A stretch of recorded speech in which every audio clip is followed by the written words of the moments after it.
Hi, I'm here at IRC 2017. I'm Liz Morel, and I'm here with Gertjan Douali of INGENICO e-payments. Hi. So we've just worked together on a new white paper, Yeah. looking at innovation in mobile and the importance of innovation in mobile for retailers. Yeah. And one of the key findings in that was we found kind of only 40% of retailers are mobile first, but expressed a kind of higher desire to be mobile first. How important is it for retailers to have that mobile first focus within their business? I think very. I mean, if you look at data today, we see that over half of the visits to a website typically go via a mobile channel, but only 15% of transactions will actually go from that mobile website or the app. So people are looking at mobile, they're shopping on mobile, they're just not buying, converting on mobile, which for retailers obviously is a huge issue and is money left on the table. So in terms of innovation in mobile, how important is that, and what sort of areas should retailers be looking at? Yeah, I think there is one part which is really sort of getting the basics right, making sure that you have a good checkout experience, that your conversion flow is as smooth as possible on mobile, but then you can do better. If you look at things like social media or social messaging, that's a very big mobile first channel. If you look at millennials today, these kids are always on their phone and they're typically chatting on Facebook Messenger or other platforms.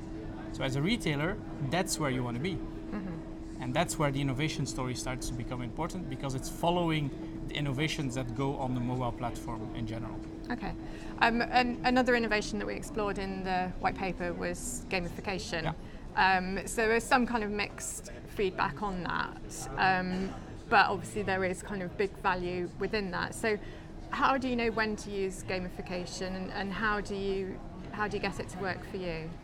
Yeah, so gamification obviously isn't sort of a silver bullet that will solve your mobile conversion issues. But you need to look at it as a marketing tool. So instead of doing a 10% discount, you do sort of a gamified checkout type of thing, where 1 in 10 baskets you get for free. And it's a marketing campaign as any other, but because it's quite novel, because it's something that consumers haven't seen before, it hits a lot of more targets on the marketing side. Okay. And that's where it becomes interesting, especially then obviously on mobile channels where conversion is that important. Okay. And another thing we looked at was the whole frictionless mobile experience, which everybody realised the importance of. They're all trying to get there, they're not necessarily getting there. Obviously the checkout can be a stalling point in that. So what should retailers be looking at within that to ensure that it is a completely frictionless process? Yeah, so I think a couple of things there. First of all, it's all about removing steps, right? The more you have steps in your payment process or in your full checkout process, the more easy it is for consumers to drop out. So if you remove, for example, authentication 3D secure steps when it's for small amounts, that's typically a big conversion blocker, right? Yeah. But if you do a trade-off there, basically based on the amount, based on the fraud risk, you can do interesting things there. Yeah. If you look at tokenization, where you can store a card and just reuse that again without having to key it in, that as well helps removing steps.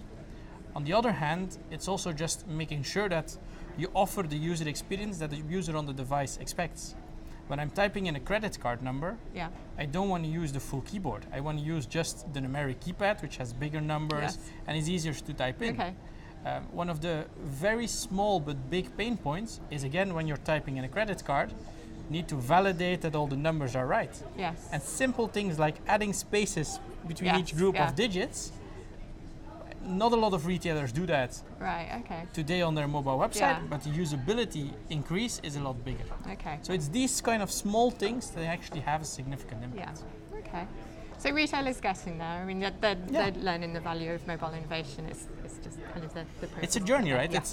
It's a channel which is still very much evolving, and you see that user experience that customers expect on these channels is still evolving. Okay. So the retailers need to follow and need to make sure that they're on top of that. Okay.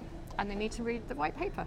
If you want to read more, you can obviously read the white paper, that's for sure. Lovely. All right. Thank you very much for your time. Thank you. You're welcome. Cheers. Thank you.